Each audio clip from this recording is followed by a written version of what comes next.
వచ్చేసరికి 10 days జిమ్కి వెళ్ళి కరెక్ట్గా 10 days. డే 6 వెళ్ళాం, 6 days వెళ్ళాం అంతే. 10 days అయింది.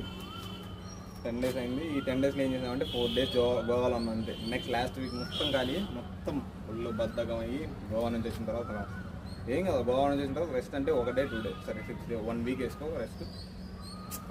1 week గోవా ట్రిప్ రెస్ట్ కలిపి 1 week వేసుకొని తర్వాత వెళ్ళొచ్చు కదా. బద్ధకం మైనర్ ఫీలింగ్ అంటే ఒళ్ళు నిండా బద్ధకం మారింది.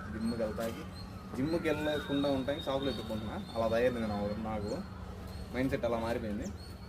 ఇప్పుడు ప్రస్తుతానికి వచ్చేసరికి ఈ మంత్ June 1st నుంచి లెక్కేసుకుంటే ఇప్పుడు నుంచి నేను అనుకుంటుంది జిమ్కి వెళ్ళాలి. డైలీ ఫస్ట్ గోల్ జిమ్కి వెళ్ళాలి. అక్కడ వర్కౌట్ చేయకపోని జిమ్కి వెళ్ళాలి. ఈ మంత్ మొత్తం ఈవినింగ్ 2 hours జిమ్కి వెళ్ళాలి, స్టే చేయాలి. జిమ్ అలవాటు చేసుకోవాలి, ఇంకా లైఫ్లో ఒక డైలీ ఇంకా అలవాటు చేసుకోవాలి. నా గోల్ ఏంటంటే ఇప్పుడు అది డైట్ అదంతా సెకండ్.